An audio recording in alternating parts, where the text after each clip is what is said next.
silakan kepada KM untuk dipimpin berdoanya. Sebelum belajar, marilah kita berdoa dalam hati, mulai.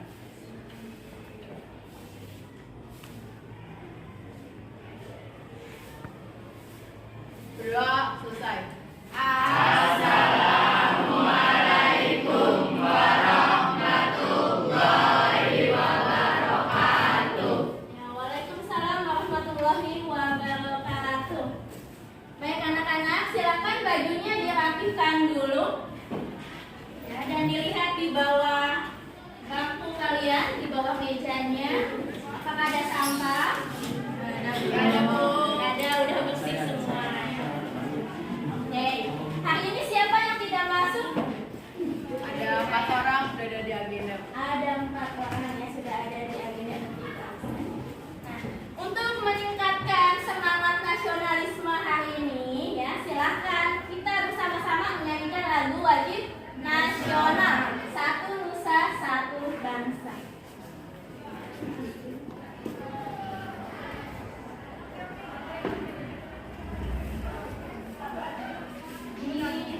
Siapkan dulu, berdiri semuanya.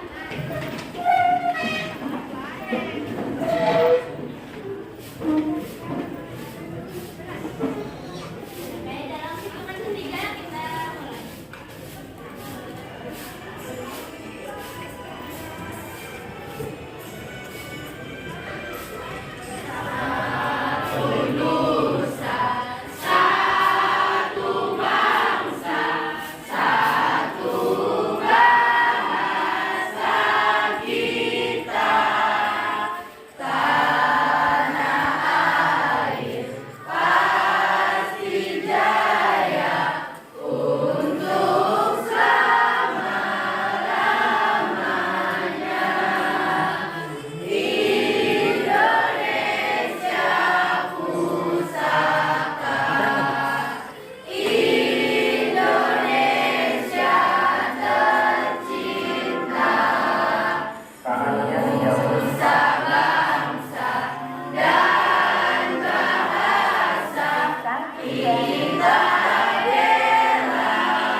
Ya, oke, silakan. Terima kasih, duduk kembali.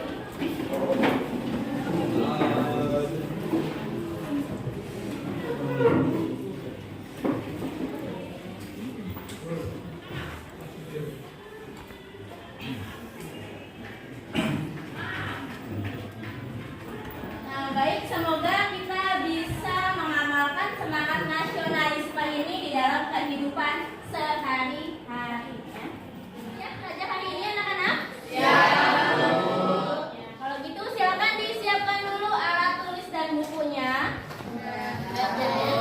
Ibu ingatkan lagi kepada kamu untuk mengeklik link yang sudah Ibu share ke dalam grup kelas. Ya, silakan dibaca di sana sebagai bentuk kegiatan literasi kita hari ini. Sebelum masuk ke materi hari ini, Ibu ingin tanya dulu nih ke kamu ya. Adakah yang masih ingat materi minggu lalu tentang apa? Coba, ada yang masih ingat? Ya, silahkan Angga. Minggu kemarin kita membahas tentang demokrasi Pancasila. Ya, betul sekali. Minggu lalu kita sudah bahas demokrasi Pancasila. Ibu harap semuanya masih ingat ya.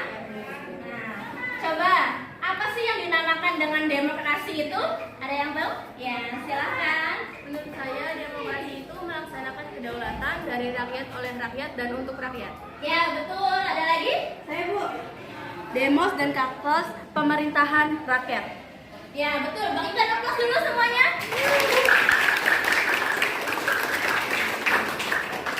Ya, betul sekali. Ya.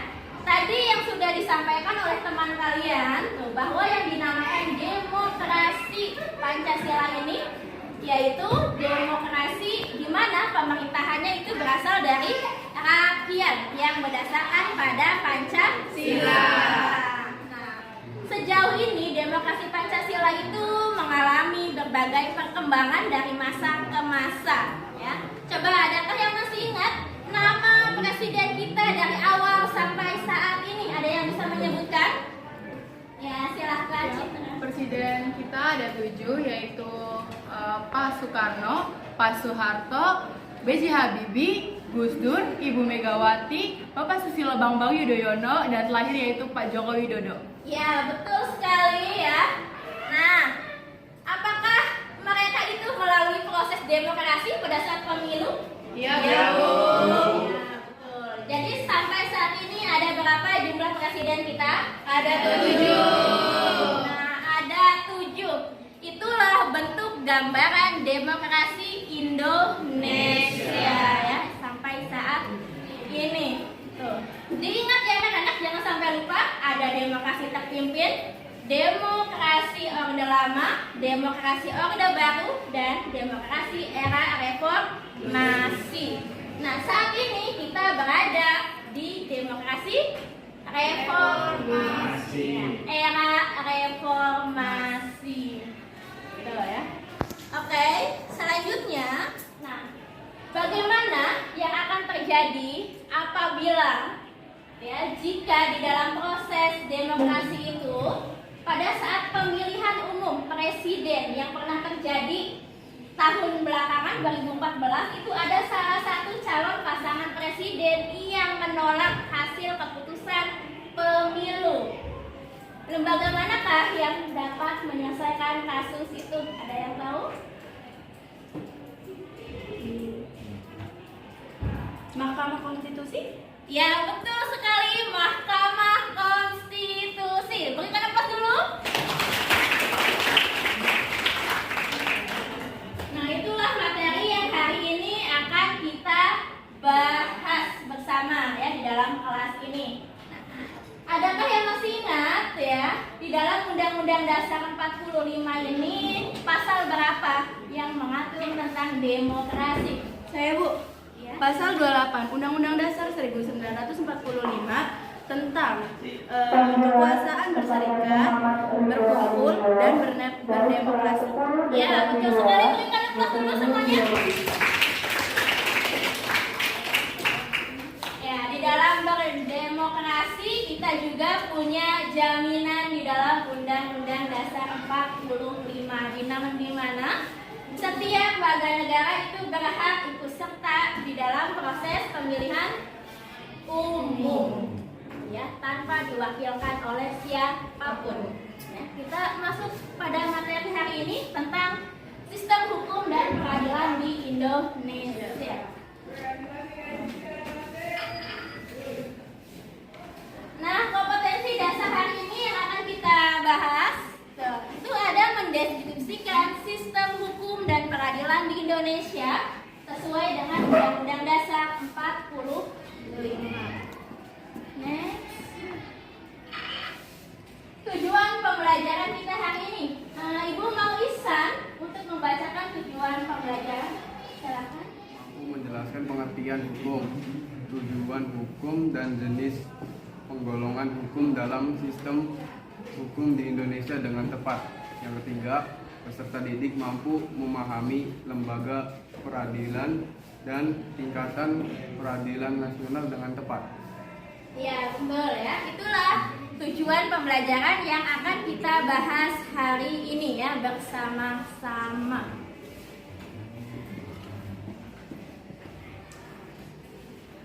Nah, di sini ada materi pembelajarannya. Linknya sudah Ibu share ke dalam grup kelas. Silakan kamu cek dan baca ya materi yang sudah Ibu share ke dalam grup kelas. Sebagai bentuk kegiatan literasi kita hari ini. Nah, anak-anak coba perhatikan dulu ya. Di sini adakah yang pernah melihat gambar ini ya? Ada, Bu. Ada ya. Ada yang tahu siapa ini? Itu jaksa bukan sih? Jaksa. Yang lain ada? Ya. Ini di dalam metodologi Yunani, beliau adalah Dewi Themis. Dewi yang melambangkan keadilan hukum.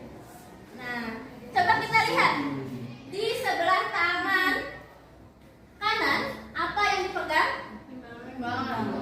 timbangan. Betul. Timbangannya ini sejajar atau berat sebelah? Berat sebelah. Sejajar atau berat sebelah? Sejajar ya. Timbangannya ini sejajar yang dipegang oleh Dewi Temis di sebelah tangan kanan. Nah, itu artinya adil, tidak berat sebelah. Nah, selanjutnya kita lihat di tangan sebelah kiri. Ada apa? Ada pedang. Ya, pedangnya lurus atau berbelok-belok? Lurus. Lurus ya pedangnya. Nah, itu artinya adil kepada setiap manusia. Lihat mata Dewi Temis, ditutup atau dibuka? Ditutup. Nah, matanya ditutup ya. Itu artinya tidak pandang bulu, ya, tidak memihak kepada siapapun. Ya. Tuh. Inilah gambaran hukum yang diharapkan oleh masyarakat kita sebagai bentuk hukum yang adil sesuai dengan gambaran Dewi Temis. Ya. Selanjutnya, nah silakan diperhatikan di sini. Adakah yang kenal dengan bapak kita ini? Ya, betul sekali. Silakan Widya untuk dibacakan. Hakim Agung paling ditakuti koruptor. Selama 18 tahun karirnya, tangani 19.708 perkara, berhasil menyidangkan 842 koruptor. Akil Motsar divonis seumur hidup. Angelina Sandak dari tuntutan 4,5 tahun jadi 12 tahun. Atut Syosia dari tuntutan 4 tahun menjadi 7 tahun.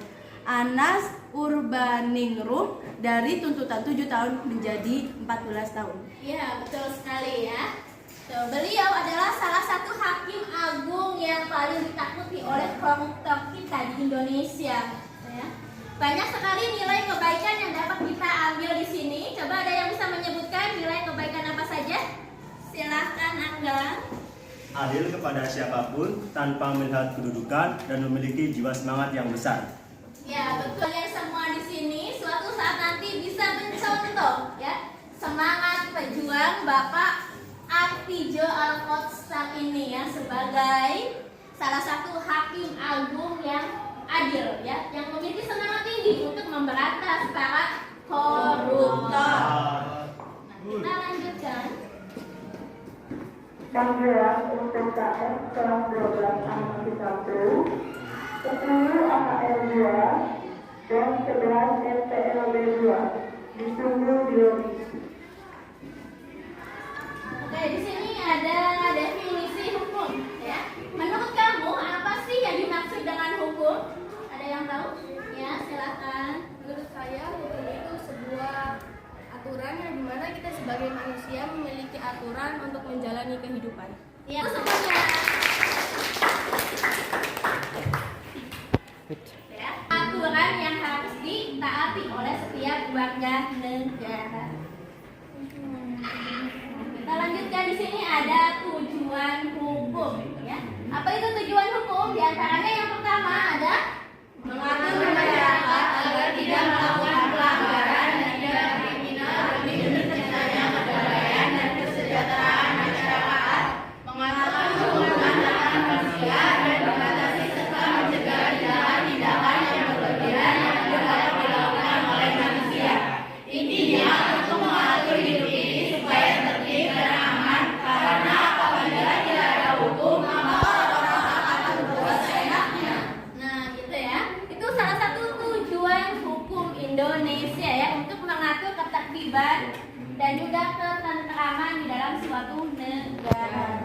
Kita lanjut lagi.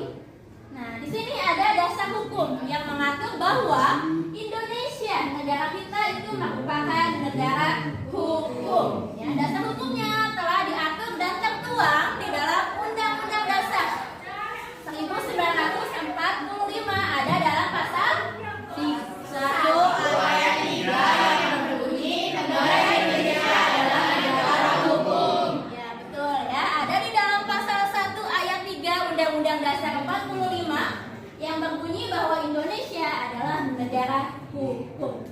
Ya.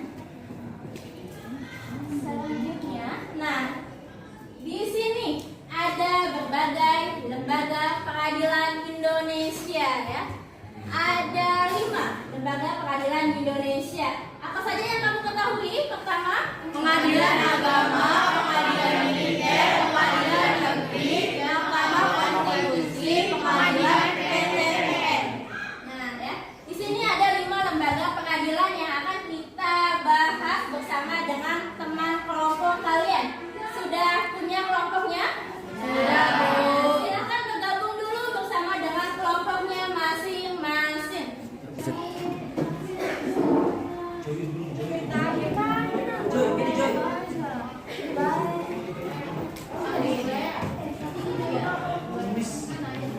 Kelompok sih.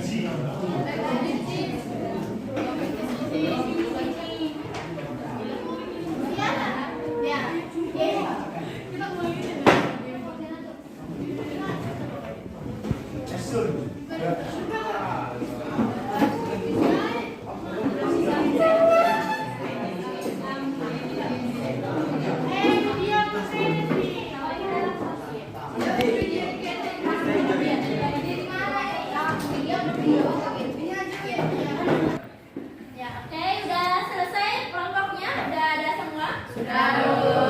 Udah ya, udah berkumpul dengan kelompoknya masing-masing. Nah, coba perhatikan dulu. Di sini ada LKPD. Ya. Silakan nanti kamu bersama dengan teman kelompoknya diisi tugasnya di dalam LKPD ini. Kalian mencari hipotesis dulu, membuat pertanyaan sementara terkait dengan kasus peradilan. Ya, nanti didiskusikan dengan teman kelompoknya. Dicari informasi sebanyak-banyaknya ya mengenai Lembaga Peradilan Indonesia. Kamu bisa cari informasi itu melalui buku, melalui handphone, internet, dan juga media lainnya ya yang beragam. Silakan. Nanti di sini ada nama kelompok, ditulis di sini nama kelompoknya. Dan satu lagi. Ini namanya apa? Sticky note. Nah, ya, speaking notes ya. Nanti silakan kamu tuliskan ya jenis hukum yang ada di Indonesia ke dalam lembaran speaking notes ini. Kalau sudah selesai nanti silakan ditempelkan ke depan ke papan tulis ya. Nah, kesini paham? Paham. Paham. Ibu akan membagikan LKPD.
Oke,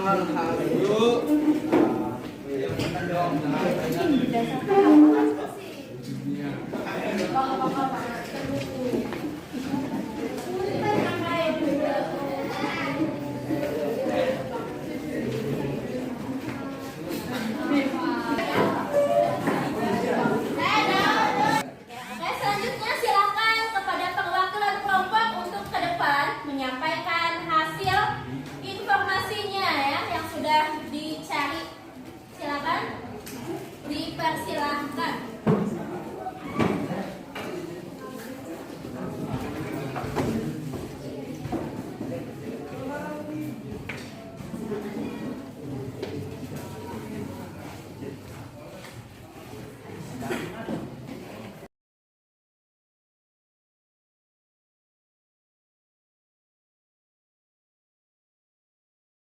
Assalamualaikum warahmatullahi wabarakatuh. Saya sebagai moderator di sini, saya akan mempersilahkan kepada 5 kelompok yang sudah berdiskusi dengan kelompoknya masing-masing untuk mempresentasikan hasil diskusinya. Kepada kelompok bintang, silakan. Saya dari kelompok bintang akan menyampaikan hasil diskusi kami tentang kasus pembunuhan warga negara sipil. Pengadilan yang berwenang mengadili untuk menyelesaikan kasus pembunuhan yang terjadi kepada warga negara sipil ini adalah pengadilan negeri. Adapun alur penyelesaian untuk kasus tersebut melalui pengadilan yang telah ditentukan, yakni ada 3 tahap, yaitu 1. Tahap penyitaan seperti investigasi, olah TKP dan otopsi. 2. Tahap penyidikan. 3. Tahap penutupan. Hasil penyidikan diberikan kepada pengadilan negeri melalui kejaksaan. Jika jawaban tidak puas, maka kasus ini bisa naik pada tingkat banding dan dibawa ke pengadilan tinggi. Jika masih tidak puas, maka kasus ini bisa dibawa ke Mahkamah Agung pada tingkat kasasi. Silakan. Saya dari kelompok rantai akan menyampaikan hasil diskusi kami tentang kasus perceraian.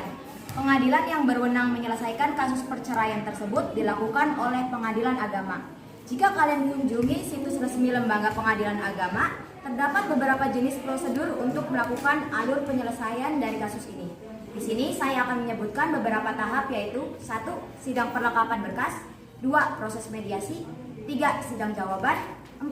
Replik gugatan, 5. Duplik tergugat, 6. Sidang pembuktian surat dari tergugat, dan sidang kesimpulan hasil laporan diberikan kepada Pengadilan Agama melalui kuasa hukum penggugat. Jika jawaban tidak puas, maka kasus ini tidak naik banding dan dibawa ke Pengadilan Tinggi Agama. Jika masih tidak puas juga, maka kasus ini bisa dibawa ke Mahkamah Agung pada tingkat kasasi. Untuk kelompok beringin, silakan. Saya dari kelompok Pohon Beringin akan menyampaikan hasil diskusi kami tentang kasus pembunuhan yang dilakukan oleh anggota TNI.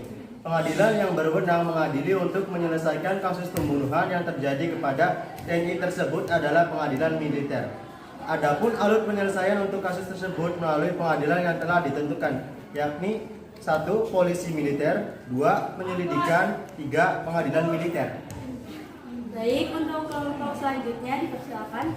Saya dari kelompok Kepala Banteng akan menyampaikan hasil diskusi kami tentang kasus sengketa pemilih umum pasangan calon presiden. Pengadilan yang akan mengadili untuk menyelesaikan kasus sengketa pemilu tersebut dilakukan oleh Mahkamah Konstitusi sebagai lembaga pengadilan tingkat pertama dan terakhir. Alur penyelesaiannya menurut kelompoknya saya bahwa penyelesaian kasus ini langsung diatasi oleh Mahkamah Konstitusi sebagai lembaga pengadilan tingkat pertama dan terakhir, di mana segala bentuk hasil keputusan Mahkamah Konstitusi bersifat final dan tidak dapat diganggu. Dan untuk kelompok terakhir, silakan. Saya dari kelompok Padi dan Kapas akan menyampaikan hasil diskusi kami tentang kasus penggelapan uang pemerintahan daerah Kabupaten Cirebon. Pengadilan yang akan mengadili untuk menyelesaikan kasus tersebut dilakukan oleh Pengadilan Tata Usaha Negara, yaitu PT-UN. Adapun alur penyelesaiannya, menurut kelompok kami, jika pelapor merasa keberatan biasa mengajukan gugatan ke Pengadilan PT-UN tingkat provinsi. Namun jika hasilnya tidak puas, maka kasus ini bisa dibawa ke Mahkamah Agung sebagai lembaga pengadilan tingkat kasasi. Baik, sekarang adalah sesi pertanyaan. Untuk setiap kelompok bisa kalian jika ada yang ingin dipertanyakan bisa kalian pertanyakan. Apakah ada yang ingin bertanya kepada kelompok-kelompok yang di depan? Saya ingin bertanya kepada kelompok bintang. Pertanyaannya, kasus pembunuhan berencana polisi dengan cara ditembak oleh sesama polisi, di mana pelaku polisi penembak mendapat perintah dari atasannya untuk menembak korban. Lalu bagaimana jika pelaku pembunuhan berencana tersebut adalah anggota polisi? Apa dasar hukum mengadili polisi? Apakah polisi masuk ke pengadilan militer? Baik, silakan untuk menjawab dari pertanyaan tersebut. Pasal pembunuhan berencana diatur dalam pasal 340 KUHP berbunyi barang siapa dengan sengaja dan dengan rencana terlebih dahulu merampas nyawa orang lain diancam karena pembunuhan dengan rencana dengan pidana mati atau pidana penjara seumur hidup atau selama waktu tertentu paling lama 20 tahun. KUHP menganggap pembunuhan berencana adalah kejahatan yang sangat menyinggung asas-asas kemanusiaan yang adil dan beradab. Dasar hukum mengadili polisi tercantum dalam pasal 29 UU Kepolisian di mana anggota kepolisian negara Republik Indonesia Polri tunduk pada kekuasaan peradilan umum. Mengenai tata cara pemeriksaannya dapat merujuk ketentuan dalam PP 3 2003 pada prinsipnya proses peradilan pidana bagi anggota kepolisian secara umum dilakukan menurut hukum acara yang berlaku di lingkungan peradilan umum sehingga anggota Polri tertunduk pada kekuasaan peradilan umum bukan kekuasaan peradilan militer.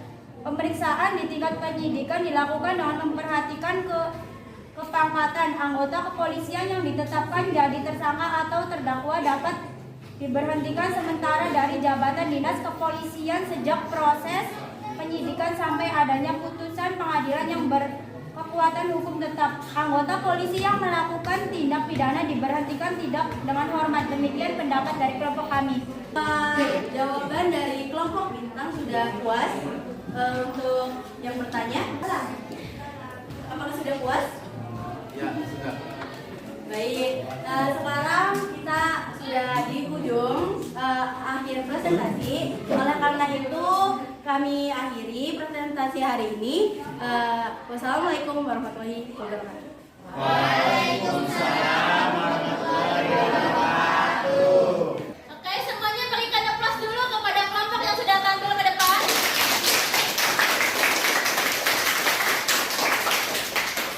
Ya, kita berada pada penghujung pembelajaran hari ini ya, pertemuan hari ini.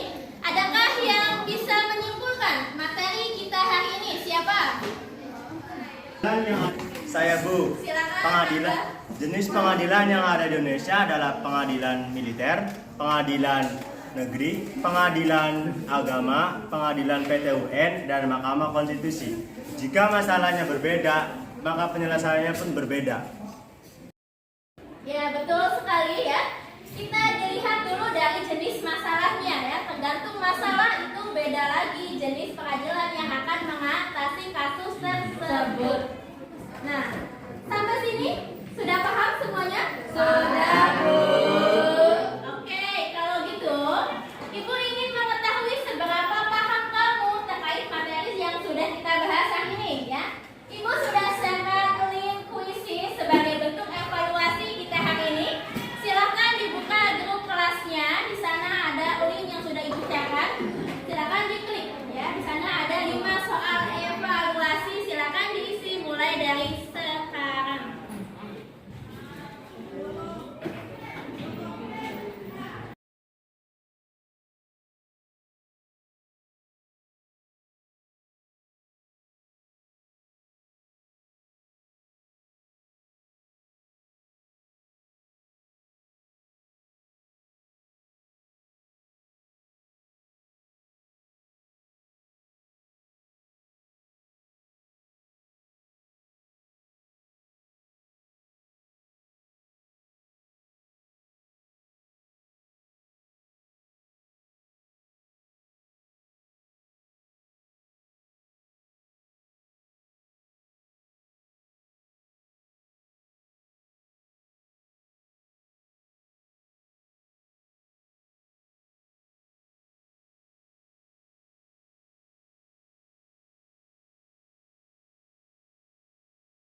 Terima kasih.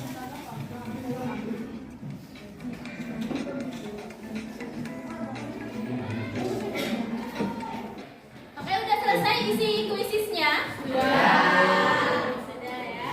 Nih ya, setelah kamu mengisi kuisis, nanti nilainya sudah otomatis muncul di situ ya.